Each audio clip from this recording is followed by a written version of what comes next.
Olá, YouTube! Olha eu aqui de novo, depois de um pequenino, gigante percalço. Achei que estava jogando cacheta e peguei o Coringa para bater com as 10.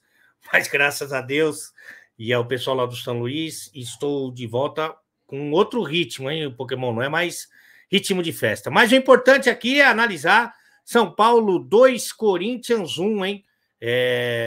Um jogo com algumas alternativas interessantes e que a gente vai começar a falar a partir de agora. Primeiro, o início do jogo mostrou que o Corinthians, do nosso querido Vitor Pereira, foi até o primeiro jogo, foi a estreia do Vitor Pereira no comando do Timão, foi contra o São Paulo. Mostrou que ele aprendeu algumas lições, que ele entendeu que não adiantava ficar atacando toda hora o São Paulo, que o São Paulo, inclusive, gostava e estava preparado para esse tipo de jogo. Então ele pensou numa alternativa diferente, né? É claro que é bom deixar claro isso aqui, né? Que o treinador ele vive de apostas. Essas apostas elas dependem fundamentalmente dos jogadores. Sem os jogadores não tem aposta que dê certo, não tem jeito. Mas ele pensou num meio campo ali que fosse mais forte, um time menos agressivo, menos ofensivo, mas um meio campo mais forte, mais compacto, que não fosse agredir o São Paulo a todo momento, mas fosse sim controlar o jogo, ficar com a bola, correndo menos risco. Esse foi o plano do Corinthians. Se a gente for para cima do São Paulo o tempo todo, o São Paulo se defende muito bem, tem muito vigor físico, é muito disciplinado taticamente e vai nos surpreender numa bola aqui, outra ali, num contra-ataque e tal. Então ele fez um time que não se mandasse inteiramente para o ataque, que fosse um time um pouco mais equilibrado, na presença principalmente do Giuliano, né, no lugar do Mosquito. Eu acho que essa é a mudança principal. É claro que a saída do Fagner ela muda um pouco a cara do jogo, né? Mas eu estou pensando de plano de jogo para essa partida semifinal. O que mudou no Corinthians do treinador português do primeiro jogo que ele fez para essa partida decisiva de agora? Ele manteve um time com os seus melhores jogadores, só que pensando principalmente em manter a posse de bola sem correr tanto risco. Para mim, é isso que justifica a entrada do Giuliano no lugar do Mosquito. Só que, como eu falei, ele precisa dos jogadores. O primeiro que não conseguiu continuar foi o Fagner, e aí ele fez a opção para a entrada do Bambu, para o João Vitor ir para a lateral direita. Foi criticado por isso. Eu acho que ele fez a opção aí para o melhor defensor que ele tinha à disposição. O Bambu é bom jogador. O Bambu é bom jogador, não é um jogador só para cumprir o elenco, não. Só que ele pegou o seu melhor zagueiro e botou na lateral. Você perdeu. O Fagner é um criador de jogadas pelo lado direito do campo. Você perdeu um criador, e aí não é culpa do treinador, para colocar mais um marcador por ali. Foi a aposta que ele fez e que acabou não dando certo, até porque o gol do São Paulo sai por ali, o gol que muda a história do jogo, né? E pelo lado direito, evidentemente, que o João Vitor não seria um apoiador, não seria agressivo, né? E das outras apostas que ele fez, a gente já falou em outros vídeos aqui, falando do Corinthians. Eu acho que, com todo o respeito, Piton e do Queiroz não são, eles não roubam, eles não são irresponsáveis, eles não dão migué, mas não, obrigado, corre bastante, mas não, a gente está pensando aqui no Corinthians para ser campeão, não mais paulista, né? Mas os outros torneios, eu acho que não é com o Piton e com o Duqueiroz. Sinceramente, eu acho que não. Para mim, são as posições mais carentes do clube nesse momento. Mas o que acontece? Ele tinha um William, que é um criador nato, né? Para mim, o William e Renato Augusto estão num outro patamar. O William muito debilitado, jogando no sacrifício. Se não fosse semifinal, jogo único, talvez o William nem jogasse.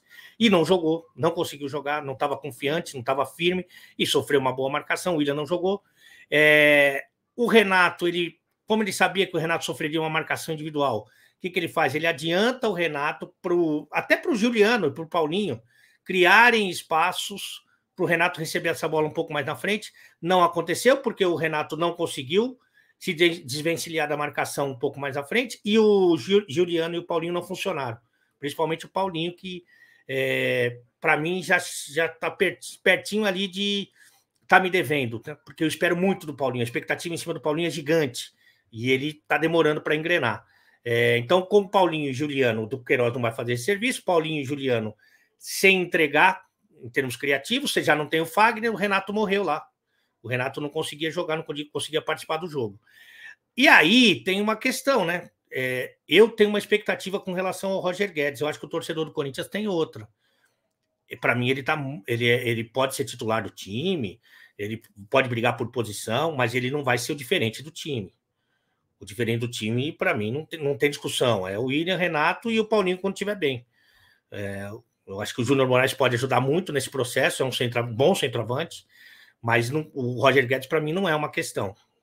Para mim, ele é um cara que está ali para ajudar, mas não vai se resolver e não resolveu mais uma vez. Então, no Corinthians, as coisas não deram certo. Né? A saída do Fagner e o gol até por aquele setor e a falta de um outro lateral, né? Então você até defensivamente você tenta corrigir, embora não seja a melhor opção, né? Você colocar um zagueiro na lateral, o gol sai por aquele setor, você não perde ofensivamente, o Juliano e o Paulinho não conseguem armar para um Renato mais avançado, o Roger Guedes não brilha, então, assim, muita coisa, o William machucado, muita coisa que acaba não dando certo. E uma outra coisa que eu já falei aqui, quando o Corinthians troca, ele troca para pior. O Paulinho não estava jogando nada, o William não estava conseguindo jogar. Você consegue melhorar o time com essas trocas? Não consegue. Você não consegue melhorar. O time não melhora, porque os caras que entram não estão no mesmo nível. O Mosquito ainda que é bom jogador e vai passar por altos e baixos, pode se firmar sim, mas é pouco. Então, assim, nesse momento em que o Corinthians não se acertou coletivamente ainda, é torcer para os caras bons tá bem. Senão, vai acontecer o que aconteceu hoje. E uma exceção aqui do Jô, né, cara? O Jô, eu acho que é injusto falar que ele foi o melhor jogador do Corinthians, mas ele foi mais perigoso, sim. Ele foi mais perigoso jogador do Corinthians. A impressão que eu tenho, o Jô tá grandão, né, cara? Falou assim, pô, chama o negão lá que ele mete gol, hein? Mas bebe. Ah, bebe. E ele fez o gol, né? Claro que o Jandrei tem a sua participação, evidentemente, mas fez o gol e depois também, antes já tinha girado uma bola em cima do Diego Costa ali, então é um jogador que, com uma boa conversa, de repente você pode aproveitar um pouco mais, né? O Jô chegou a não trocar de roupa, depende do Jô também, né? Mas enfim, esse foi o time do Corinthians que está eliminado do campeonato estadual, né? Do Campeonato Paulista, porque enfrentou um São Paulo que tem no Rogério Ceni, para mim, o seu melhor jogador. O Rogério Ceni ele faz uma aposta, ele começa a entender o elenco do São Paulo, e fala o seguinte, fala assim, olha, se eu não tiver vigor, se eu não tiver uma baita disposição, se eu não tiver um time fisicamente muito forte, com intensidade, com obediência tática, eu não vou conseguir, com esse elenco eu não vou conseguir nada, não vou conseguir chegar a lugar nenhum. Não vou conseguir, por exemplo, superar o Corinthians 2 vezes, como fez no Campeonato Paulista. Não vou conseguir fazer um bom jogo contra o Palmeiras, sabe? Não vou conseguir ganhar do Santos fora, e assim por diante. Então, o que ele fez? Ele fez uma aposta que não é simples, né? Ele apostou, ele tinha alguns bons jogadores contratados, jogadores mais caros, jogadores mais técnicos. O que ele fez? Ele apostou nos moleques e confiou nos caras, deu confiança para os caras. Falou, vocês vão jogar no meu time, vocês têm que fazer isso, e eles fazem muito bem, a molecada faz muito bem. E eu vou dar minutos para vocês, vou dar titularidade para vocês, vou dar jogo importante para vocês, vou dar moral para vocês. E vocês fazem o que eu estou pedindo. Cara, se esses moleques não correspondem, ele perdeu os bons que a diretoria trouxe e perdeu os moleques que ficam sem confiança para jogar. Mas não, ele bancou os moleques. O começo do campeonato não foi bom. Ele bancou os moleques. Hoje os moleques estão estabelecidos. Hoje essa molecada está estabelecida. Você vai falar aqui de Pablo Maia, você vai falar de Nestor, principalmente esses dois, né? Que são os que eu mais gosto. Mas até o Igor Gomes, que a torcida queria matar, sabe? Passando pelo Sara, que não jogou hoje. Então, essa postura do Rogério Ceni, ela foi corajosa, louvável, ele acreditou no trabalho dele, acreditou no potencial dos moleques. Hoje o que acontece? Os moleques estão estabelecidos, como eu disse aqui, inclusive o Wellington também é uma aposta dele.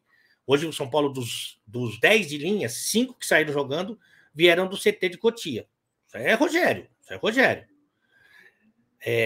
E hoje esses moleques estão consolidados, inclusive para trazer retorno não só técnico, mas financeiro para o clube. E os bons, teoricamente, já perceberam que se não correr, desculpa, se não correr, não vai jogar. E não vai mesmo. Então, hoje, quem entra no time, entra já sabe, com Eye of the Tiger, olhos de tigre. Como entrou, por exemplo, o Alisson, que para mim vai ganhar a posição. Como entrou o Luciano também, que para mim vai ganhar a posição. E aí, o que ele faz? Ele tem esse time, que é um time tático, que é um time físico, que é um time obediente, que é um time determinado, e ele vai colocando qualidade aos poucos, ele vai recuperando qualidade aos poucos. Seja com o Alisson, seja com o Luciano, sabe? Ele vai botando os bons, porque os bons já entenderam que se não correr, não vai jogar. Se não correr, não vai jogar. E enquanto isso, ele vai formando grandes jogadores. Ele vai formando aí grandes jogadores. O Pablo Maia e o Nestor, para mim, já estão para essa realidade do São Paulo de hoje, são caras que você começa a montar o time titular do São Paulo, você tem que passar por eles. Você vai começar, quem vai jogar? Quem joga no São Paulo? Rafinha, Pablo Maia, Nestor, Calheri, e aí você vai montando o time, e o São Paulo fez isso. E o São Paulo hoje que teve que sair um pouquinho da zona de conforto, porque esse time do São Paulo, que é muito forte fisicamente, que é muito determinado taticamente, ele normalmente reage, né? Ele não está acostumado a tomar iniciativa. Em alguns momentos teve que tomar iniciativa, porque o Corinthians entrou diferente e se comportou bem. Não é o ideal, mas se comportou bem. E no todo mereceu vencer o jogo, você não tem a dúvida disso. O São Paulo passa com autoridade, poderia passar até com mais tranquilidade ainda se não fosse o Jandrei. Eu não vou ser o oportunista da rodada aqui de falar que o goleiro não tem que jogar com os pés. O goleiro tem que jogar com os pés. O goleiro tem que fazer a cobertura. O goleiro tem que ser um passe de apoio e segurança. Quando todo mundo está marcado, essa bola tem que ir para o goleiro. O goleiro não tem que fazer o que o Jandrei queria fazer, que era driblar o Jô. Porque o que o Jô tem de futebol, o Jandrei não tem de idade. Então, o goleiro tem que jogar com os pés? Tem que jogar com os pés. É uma obrigação hoje. E o goleiro da base, há algum tempo, ele treina o mesmo período destinado para os pés e com as mãos. O goleiro não tem que fazer isso. Isso aí é palhaçada. O goleiro não tem que fazer isso. E o que ele fez foi um presente que ele deu para o Jô, né? O Jô agradece. E meio que colocou o Corinthians no jogo, mas o Corinthians sem força também. Não teve nem como reagir, só deu uma emoção, frisson. Mas aí é uma conversa do Jandrei com o Rogério Ceni. Eles que vão se entender. Só lembrando que a análise do jogo aqui, do Alê, que já virou uma tradição no canal do Alê em 2022, tem o apoio, o patrocínio de KTO. KTO, o melhor site de apostas que tem. Você vai agora usar o cupom de desconto Alê e vai ter 20% a mais no valor do primeiro depósito. A gente está sempre analisando o jogo aqui para quem? Para você, que deixa aqui o seu comentário. Eu leio todos, viu, Pokémon? Alguns criticando, outros elogiando e sempre fortalecendo essa nossa conversa pós-jogo aqui, o que é muito importante. Então, para resumir, hoje o Corinthians veio com uma proposta diferente, tentando ter um meio-campo menos agressivo, mas que mantivesse mais a posse com segurança. O São Paulo entendeu essa proposta e soube se adaptar a ela, jogou de forma segura, e quando teve a oportunidade com o Wellington, acaba fazendo o gol, fazendo 1-0, fazendo a vantagem, enche esse time jovem de confiança, e aí com muita determinação, com muita garra e com um senso coletivo muito forte, acaba vencendo. O que a gente vê normalmente nesse confronto, já viu no primeiro jogo, um São Paulo coletivamente muito bem determinado e muito afim de cumprir essa determinação, e um Corinthians que ainda tenta viver das individualidades, tenta viver dos seus jogadores diferentes que hoje não foram bem, e por isso que o São Paulo prevaleceu e está na final contra o Palmeiras. Valeu, pessoal, análise do jogo aqui comigo, tamo junto, deixa o like, compartilha, dá uma moral para nós, valeu!